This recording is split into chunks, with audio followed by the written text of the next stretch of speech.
ना इस पार्ट में हम लर्न करेंगे कि how we find Laplace transform, हम लैप्लास ट्रांसफॉर्म एक्चुअली निकालते कैसे हैं।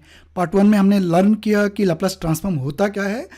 अगर कोई एप्टी फंक्शन है तो उसका जो लैप्लास ट्रांसफॉर्म होता है, उसका लैप्लास ट्रांसफॉर्म होता है ये इम्प्रॉपर इंटीग्रल, ऐसे डिफाइन करते हैं, 0 to infinity e raise to power minus s t kernel of Laplace transform f t, जो फंक्शन जिसका हम लैप्लास ट्रांसफॉर्म निकाल रहे हैं वो एफ टी यहाँ गया और डी टी हो गया। सो हम किसी भी फंक्शन का हमें लैप्लास ट्रांसफॉर्म निकालना है तो एफ टी की जगह वो फंक्शन हम रिप्लेस कर देंगे।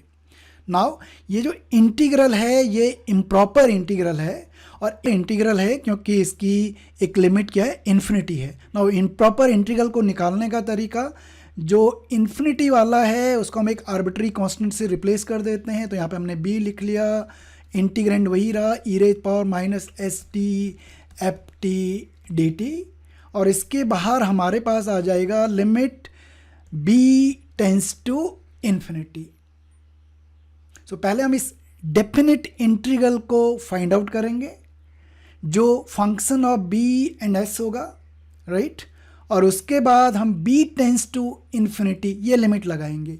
अगर ये लिमिट एग्जिस्ट करती है, मतलब ये एक फाइनाइट नंबर होता है, अगर ये एक फाइनाइट नंबर होता है s की फॉर्म में, तो उस केस में हम बोलते हैं कि ये जो इम्प्रॉपर इंटीग्रल है ये कन्वर्जेंट है, मतलब इसकी वैल्यू एग्जिस्ट करती है, और ओवरऑल यहाँ पे फंक्शन ऑफ s रह जाएगा, तो ये हो जाएगा फंक्शन ऑफ s।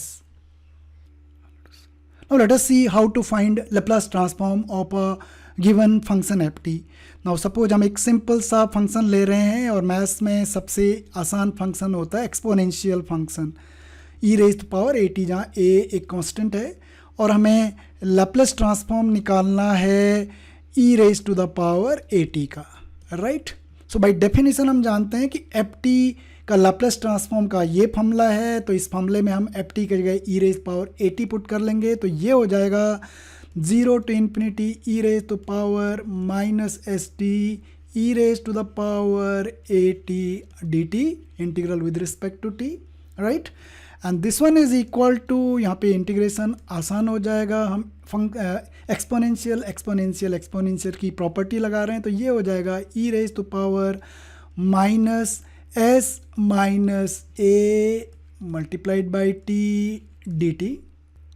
नो यहाँ पे हमने जानबूझ के इस एक्सप्रेशन को इस फॉर्म में लिखा, माइनस बाहर कॉमन लिया है, inside bracket s minus a multiplied by t, और उसकी वजह ये है। Now let us see graph of function e raise to power a T.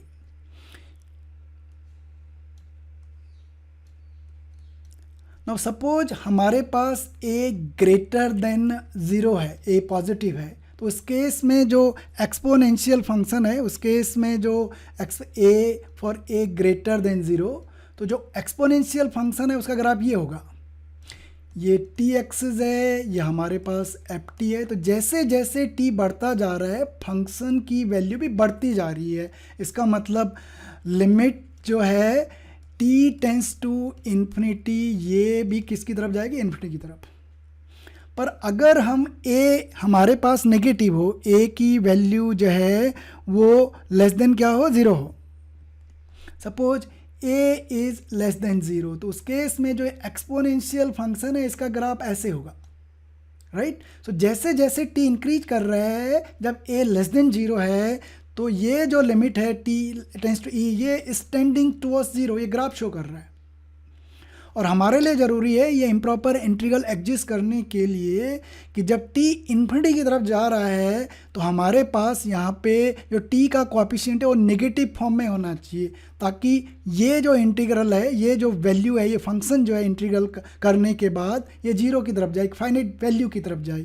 अगर ये इन्फिनिटी की तरफ जा रही है तो ये इम्प्रॉपर इंटीग्रल एग्जिस्ट नहीं करेगा, राइट। सो हम यहाँ एक कंडीशन लेके चल रहे हैं कि s minus a is greater than 0, या हम ये बोलें s is greater than A.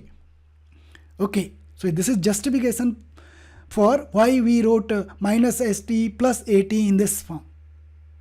Now हमें ये इंटीग्रल इवेल्युएट करना है, तो हम इम्प्रॉपर इंटीग्रल की डेफिनेशन लगा रहे हैं, तो ये हो जाएगा limit b tends to infinity, जहाँ हमने अपर बाउंड जो है उसको b से रिप्लेस कर लिया है, e raise to power minus s minus a t integral with respect to t। Now हम जानते हैं कि integration of e raise to the power a t with respect to t is e raise to power a t by a। हमारे case में a की जगह minus s minus a, right. So ये हमारे पास हो जाएगा limit b tends to infinity e raise to the power minus s minus a into t over minus s minus a, where t is taking value from lower bound 0 to upper bound b। now इस s minus a जो एक constant है, इसका t की bound से भी कुछ लेना देना नहीं है, लिमिट से भी कुछ लेना देना नहीं है, तो इसको हम इससे बाहर ला रहे हैं। This one is equal to 1 over minus s minus a limit b tends to infinity, you have e raised to the power minus s minus a, upper bound लगाया, t की जगह b रखा, माइनस t की जगह 0 आएगा and e की power 0 क्या हो जाएगा, 1 हो जाएगा। तो ये हमने अपर बाउंड और lower bound, upper limit lower limit लगाने के बाद हमारे पास ये एक्सप्रेशन आया है। एंड फाइनली हम b लिमिट ले रहे हैं, limit b tends to infinity.